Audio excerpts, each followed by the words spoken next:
காலை வணக்கம். மகதிஷ்டியின் தினம் ஒரு யோகா.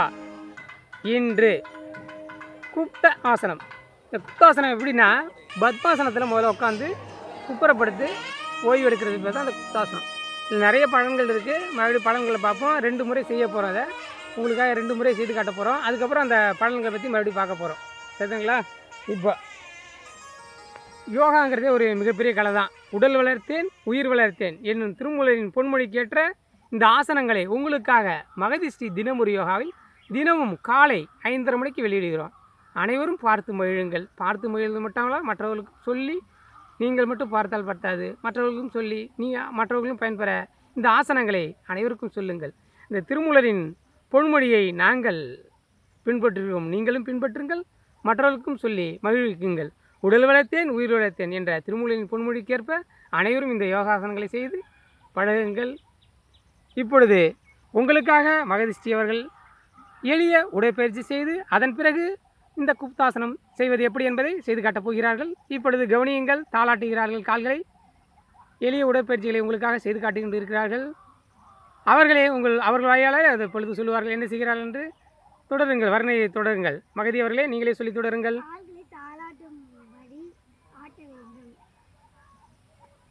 கால்களையும் ஆட்ட வேண்டும்.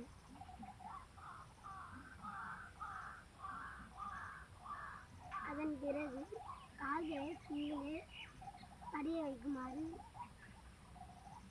பண்ண வேண்டும்.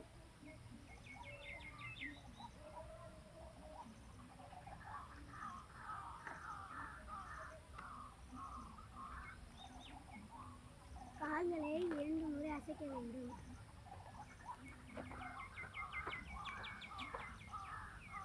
அதன் பிறகு பத்மாசனத்தில் வலது காலை போட்டுக்கொள்ள வேண்டும். இரண்டாவது இடது கால் போட்டுக்கொண்டு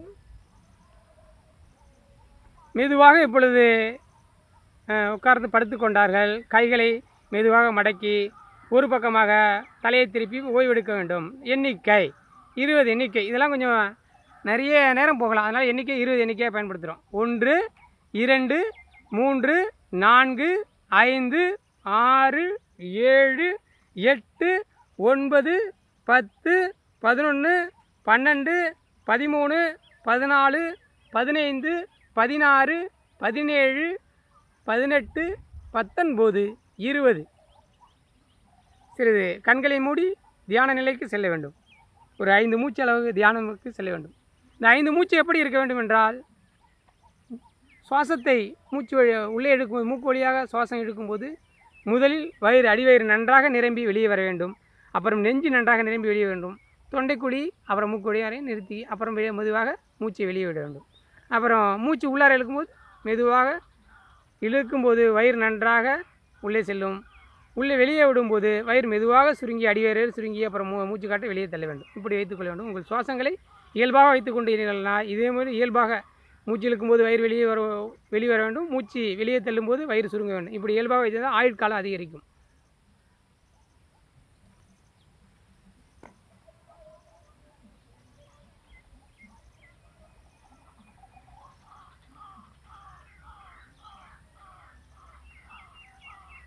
நன்றி. இன்று தினம் ஒரு யோகாவில் உங்களுக்காக இடைவெளி நேரம் போல உங்களுக்காக இடைவெளி நேரத்தில் உங்களுக்காக சிறு பழங்களை பற்றி எங்களால் முடிந்தது உங்களுக்காக சில பழங்களை பற்றி அப்பொழுது சிறு சிறு வீடியோக்களில் உங்களுக்காக வெளியிடும். இன்று நாவற்பழம். இந்த நாவற்பழம் பார்த்திங்கன்னா மிகவும் சிறந்த பழம். சர்க்கரை நோயாளிக்கான உகந்த பழம். சர்க்கரை நோயாளி இருக்காங்க இல்லை, அவங்க நல்லா சாப்பிட்றது நல்லது. அதை விட அந்த நாவப்பழத்தில் கொட்டையை அரைத்து அதனை பொடி செய்து தினமும் காலை ஒரு 3 ஸ்பூனு, மதியம் ஒரு 3 ஸ்பூனு, இரவு ஒரு 3 ஸ்பூனு மருந்து சாப்பிட்ற மாதிரி சாப்பிட்டிங்கன்னா சர்க்கரை நோயே வராது. சர்க்கரை நோயே சுத்தமாக இருக்காது. அதனால் தினமும் இந்த நாவற்பழ கொட்டைகளை சாப்பிடலாம். நாவற்பழம் வந்து சளி பிடிக்கும். எப்போனா நிறைய சாப்பிட்டிங்கன்னா சளி பிடிக்கும். உடலில் சளி பிடிக்காமல் கொஞ்சம் கொஞ்சமாக சாப்பிடுங்க. கொஞ்சம் ரொம்ப இதாக இருக்குது அப்படின்னா நல்லா கழுவிட்டு கொஞ்சம் உப்பு போட்டு மேலே நல்லா உப்பு போட்டு கழுவினீங்கன்னா அதோட சாரோட இது வந்து கொஞ்சம் குறைஞ்சிரும். நாவப்பழம் சாறு வந்து அருந்து வந்தால் நாவரிச்சி, கபம், சளி, பித்தக்கோளாறுகள், நீர்ச்சுருக்கு, மூலக்கொதிப்பு, மூலத்தின் ரத்தம் வருதல், நிற்கும், நீரிழிவுகளுக்கு நல்லது. சளி எப்போ நீருன்னா நீங்கள் நிறைய சாப்பிட்டீங்கன்னா சளி வந்துடும், கொஞ்சமாக எடுத்து சாப்பிட்டீங்கன்னா அது சளி இருக்காது. இதை தான் சொல்ல வரோம், சரிங்களா? கவனிச்சிங்க. இது என்ன செய்யுதுன்னா, அதோட கொட்டை வந்து நாவப்பழ கொட்டை வந்து சர்க்கரை நோயை முற்றிலும் நீக்கக்கூடியது.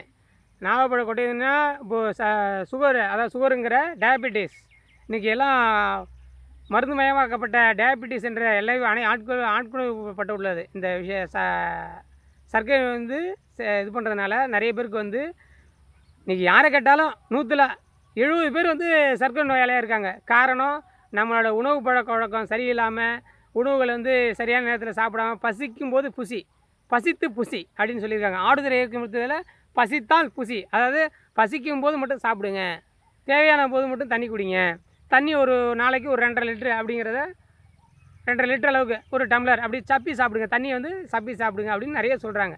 அதெல்லாம் கவனத்தில் ஆடுதுறை இயக்க மருத்துவ சங்கத்தில் ராமலிங்க ஐயா வந்து 40 வருட காலமாக இந்த ஆசனங்களை வந்து ஆசனங்கள், உணவு பற்றி நிறைய அதை பற்றியான நூல்கள் மற்றவங்களை வச்சு பல ஒரு 400க்கும் மேற்பட்ட கூட்டங்கள், இயற்கை ஆர்வலர் கூட்டங்கள் நடத்தி, சந்திப்புகளை நடத்தி நிறைய கொண்டு போயிட்டுருக்காங்க. அவங்களால என்ன பண்ண முடியுமோ இந்த ஆசனங்கள், உணவு பழக்கங்களை பற்றி நிறைய சொல்லியிருக்காங்க. அவங்களுக்கெல்லாம் வந்து பாரத ரத்னா விருதே கொடுக்கலாம்.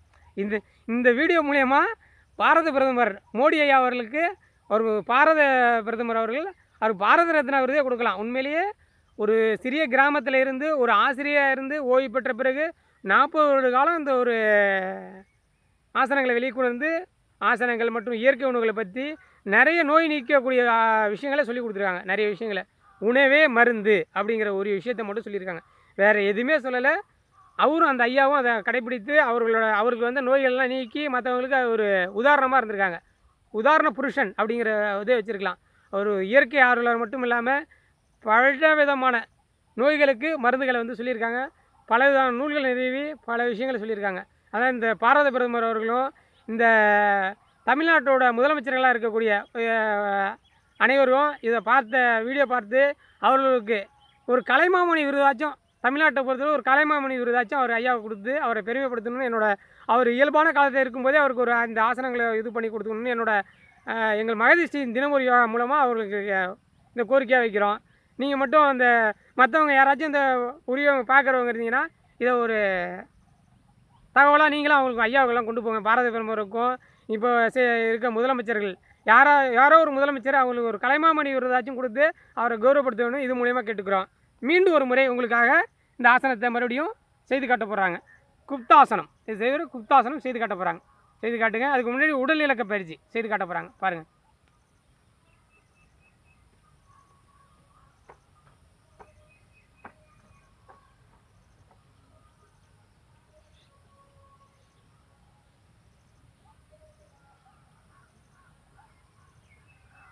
உங்களை வர்ணனையை தொடரலாமே, என்ன செய்கிறீங்க? வர்ணனையை தொடரலாமே, நீங்களே உங்கள் கால்களை அசைக்கிறீங்க, அதெல்லாம் சொல்லலாமே, உங்கள் இயல்பான இதால் சொல்லலாம். சொல்லுங்கள்.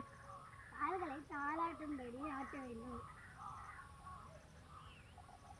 அதன் பிறகு வலது காலை முதலில் போட்டுக்கொள்ள வேண்டும். இரண்டாவது கால்களை இன்னும் தட்டி காட்டவில்லையே உங்களுக்கு, மற்றவர்களுக்காக கால்களை தட்டி காட்டுவீர்கள், அதை செய்து காட்டவில்லையே, செய்து காட்டுங்கள். கால்களை தட்ட வேண்டும். வலது கால் முடிந்ததும் இடது கால்.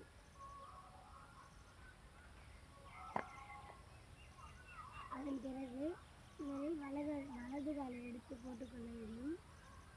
இரண்டாவது இடது காலை எடுத்து போட்டுக்கொள்ள வேண்டும். படுக்க வேண்டும். கைகளை கோர்த்து கொள்ள வேண்டும். படுத்து தலையை ஒரு பக்கமாக சாய்த்து கொள்ள வேண்டும். எண்ணிக்கை 1 2 3 4 5 6 7 8 9 10 11 12 13 14 15 16 17 18 19 20. மெதுவாக ஆசன நிலையை கலைத்து மூச்சு பயிற்சிக்கு வந்துவிடவும்.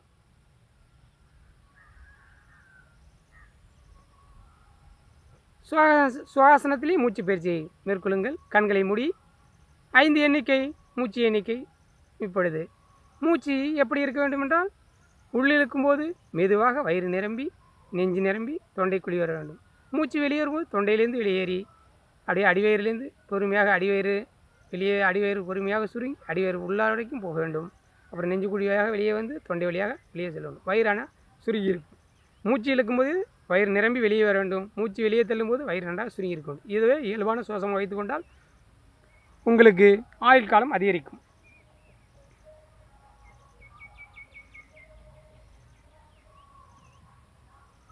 நன்றி. இந்த பத்மாசனத்தில் வந்து எந்த ஆசனம் செய்தாலும் ஆயுட்காலம் அதிகரிக்கிறது. மனநிலை ஒருநிலைப்படுத்துகிறது. கால்களில் உள்ள வலிகள் அனைத்தும் சரியாகிறது. குப்புறப்படுத்தி செய்வதனால் தொப்பை உள்ளவர்களுக்கு தொப்பை குறைகிறது, சர்க்கரை நோய் குறைகிறது, உடல் இயல்பாக ஆகிறது, நினைவாற்றல் அதிகரிக்கிறது, உங்களில் தூக்கயின்மையை சரி செய்து விடுகிறது. இத்தனை நலன்கள் கூடிய இந்த ஆசனங்களை செய்து நீங்கள் மட்டும் பலன் பெறாமல் மற்றவர்களுக்கும் இதை சொல்லுங்கள். மீண்டும் ஒரு முறை இந்த ஆசனங்கள் செய்வதனால் கை கால்கள் நன்றாக வலுப்பெறுகிறது. குப்புறப்படுத்தி செய்வதனால் தொப்பை, தைராய்டு, தலைகளை திருப்புவதால் தைராய்டு பிரச்சனையும் சரியாகிறது. தினமும் இந்த ஆசனங்களை செய்து நீங்கள் மட்டும் பயன்பெறாமல் மற்றவர்களுக்கும் செய்யுங்கள். இந்த மகதிஷ்டி தினம் ஒரு எப்படி லைக் பண்ணணும், ஷேர் பண்ணணும், சப்ஸ்கிரைப் பண்ணணும் என்று தெரிந்து கொள்ளுங்கள். நீங்கள் தெரிந்து கொண்டால் மட்டும் போதாது, மற்றவர்களுக்கும் இதை சொல்லுங்கள். எப்படி இதை லைக் பண்ணணும், எப்படி ஷேர் பண்ணணும் நல்லா தெரிஞ்சுங்க. தமிழில் வந்து மகதி ஒரு இடைவெளி, ஸ்ரீ ஒரு இடைவெளி, தினம் ஒரு இடைவெளி, ஒரு இடைவெளி, ஒரு யோகா அப்படின்னு அடிச்சிங்கன்னா வந்துடும். இங்கிலீஷில் வந்து ஆங்கிலத்தில் வந்து மகதி ஸ்ரீ டெய்லி யோகானாலும் வந்துடும். மகதி ஸ்ரீ யோகானாலும் வந்துடும். பார்த்து சப்ஸ்கிரைப் பண்ணிக்கிட்டு மற்றவங்களுக்கும் சொல்லுங்கள். நீங்கள் மட்டும் பயன்பட்டால் பத்தாது, மற்றவங்களுக்கும் சொல்லுங்கள். நிறைய ஆசனங்களை வெளியிடுறோம். எங்களால் இது யூடியூப்பில் வந்து வெளியிடும்போது நிறைய எங்களால் தெளிவாக உங்களுக்கு கொண்டு வர முடியல. எங்களுக்கு எப்படி அதை கொண்டு வரணுங்கிறத முயற்சி பண்ணிகிட்ருக்கோம். மேலும் மேலும் வளர்கிறதுக்காக முயற்சி பண்ணி உங்களுக்கு தெளிவான வீடியோக்களை கொடுக்க முயற்சி பண்ணுறோம். மகதிஸ்ரீ அவர்கள். மகதிஸ்ரீயின் தினம் ஒரு யோகாவை கண்டு கழியுங்கள். மகதிஸ்ரீ தினம் ஒரு யோகாவை லைக் பண்ணுங்கள், ஷேர் பண்ணுங்கள், கமெண்ட்ஸ் பண்ணுங்கள், சப்ஸ்கிரைப் பண்ணுங்கள். நன்றி, வணக்கம்.